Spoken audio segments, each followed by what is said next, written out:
Welcome back to the deep dive. Last time we really got into the weeds on the brain's structure. The cerebrum, brainstem, all those amazing parts. Yeah, understanding what they do is fascinating, how the CNS acts as that command center. Exactly. But today, we're shifting gears a bit. We're moving from what the CNS does to, well, how it's protected. Which is just as crucial, really. This tissue is incredibly delicate. Totally. And for this deep dive, we're drawing from Mr. Hostler's lecture notes, for that nursing A&P course. They're adapted from Chapter 10 of The Human Body in Health and Illness by Barbara Herlihy. Ah, good source material. Focused, practical stuff. Right. So our mission today is basically to unpack the body's security system for the brain and spinal cord. We're talking multiple layers, bone, membranes, fluid, even a special barrier at the cellular level. It's a really elegant, multi-layered defense strategy. I'm genuinely excited to get into this. Understand that protection feels fundamental. So where do we start? The most obvious part. Let's start there. The first, most straightforward layer is bone. Simple, strong physical protection. The skull for the brain. Exactly, the cranium. A hard, bony case. And then for the spinal cord running down your back? The spine. The vertebrae. Precisely. The vertebral column forms this protective bony tunnel around the delicate spinal cord. It's the first line against, bumps and impacts from the outside world. Makes total sense. Hard outer shell. Yeah. But, okay, what's directly underneath that bone? What's actually wrapping the brain and spinal cord? Good question. So once you get past the bone, you hit the meninges. These are three distinct layers of connective tissue. Think of them as protective membranes. 3 layers. Mm. Okay, can you walk us through them, maybe starting from the one closest to the bone and working inwards? Sure. The outermost one, right up against the skull and vertebrae, is the dura mater. Dura mater. Yeah, the name literally means tough mother in Latin, and it lives up to it. It's thick, fibrous, really durable, the toughest of the 3. Tough mother. Okay, I'll remember that one. Strong outer wrapping. What's layer number 2? Underneath the dura. Beneath the dura, you find the arachnoid mater. Arachnoid. Like spiders. Exactly. It's named that because it has this delicate web-like structure. It's much thinner than the dura. And critically, it doesn't stick tightly to the brain's surface. It sort of bridges over the dips and grooves. Ah, so that creates a space underneath it. Precisely. That space between the arachnoid mater and the layer below it is called the subarachnoid space, and it's really important. Okay, hold that thought on the space. Yeah. So we have bone, dura mater, tough mother, Right. arachnoid mater, web-like, Yeah. creating a space. What's the third and final layer right on the brain itself? That's the pia mater, meaning soft mother. Soft mother, okay. And it really is soft. It's a very thin, delicate membrane that clings tightly to the actual surface of the brain and spinal cord. It follows every single contour, every fold. So it's like shrink wrap, almost, directly on the tissue. That's a decent analogy, yeah. It's intimately attached. Okay, let's see if I've got this. Outside in, bone, then the tough dura, then the web-like arachnoid, which makes that subarachnoid space, and finally the soft pia stuck right onto the brain and cord. You got it. Bone, dura, arachnoid, pia. That outside-in approach seems to help a lot of people visualize it. You hit the tough layer, then the webby one with the space, then the delicate one right on target. Makes sense. That layering feels really protective, like different kinds of bubble wrap. Each layer providing a different kind of support and separation. Right. Now back to that subarachnoid space you mentioned. Under the arachnoid layer, you said it was important. What's in there? That space is filled with our third layer of protection. Cerebrospinal fluid. CSF. Oh, the fluid layer. Okay, so it's not just empty space. What does the CSF do? It has 2 main jobs, both absolutely vital. First, cushioning. The brain and spinal cord are essentially floating in this CSF bath. Floating, really? Yeah, it provides buoyancy. So if you bump your head, the CSF acts as a shock absorber, preventing the brain from just slamming against the inside of the skull.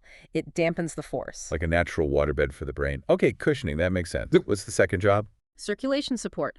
The CSF isn't just sitting there. It's actively involved in bringing nutrients to the nervous tissue and, importantly, carrying waste products away.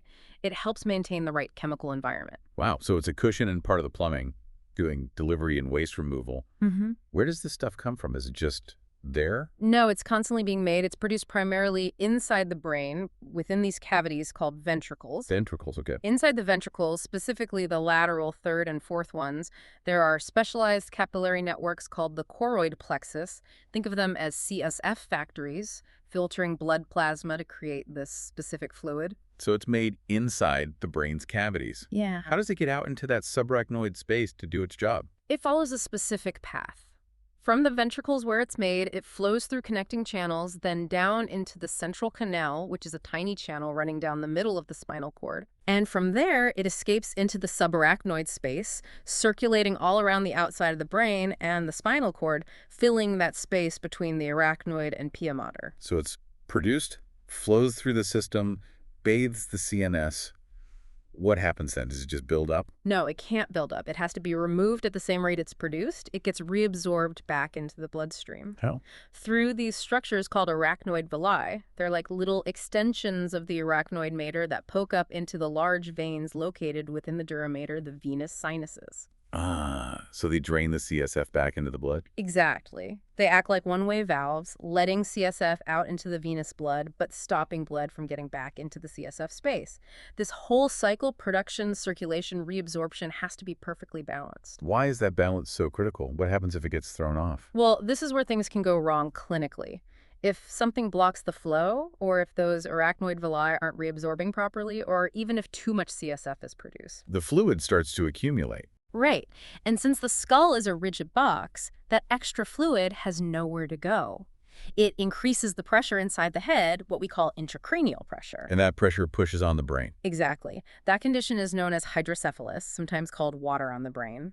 That increased pressure can compress and damage the delicate brain tissue. It really highlights how vital that constant, balanced flow of CSF is. It's a dynamic system. Wow. So a plumbing problem essentially can have massive neurological consequences. Yeah. Okay, that covers bone, the 3 meninges, and the CSF. You mentioned a fourth layer, though. That's something different. Yes, the final layer is quite different. It's the blood-brain barrier, the BBB. Blood-brain barrier. Okay, is this like another membrane? Not exactly. It's not a physical sheet like the meninges. It's more of a physiological barrier. It's formed by the actual cells that make up the walls of the tiny blood vessels, the capillaries within the brain tissue itself. So the barrier is part of the blood vessels. How does that work? Well, the endothelial cells lining these brain capillaries are joined together by exceptionally tight junctions, much tighter than elsewhere in the body. Okay, super tight connections between the cells. Right.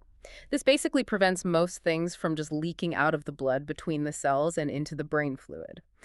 And these junctions are reinforced by projections from nearby brain cells called astrocytes. They wrap around the capillaries and help maintain that tight seal. So it's the vessel walls themselves, super sealed, plus support cells, acting like a very strict gatekeeper. That's a great way to put it. A highly selective filter controlling exactly what can pass from the bloodstream into the brain's environment. Its main function is protection, keeping potentially harmful substances in the blood away from the neurons. Makes sense. So what does it let through? What does the brain need from the blood? It allows essential things through, but often requires specific transporters. Glucose, the brain's main fuel, gets across. Oxygen, obviously. Essential amino acids. And interestingly, things that are lipid-soluble, fat-soluble can often diffuse right across the cell membranes. Like Yeah. alcohol. Yeah. Or anesthesia. Exactly. That's why they can affect the brain so quickly. They can slip past the barrier more easily. Okay. And what does it keep out? This is key for protection.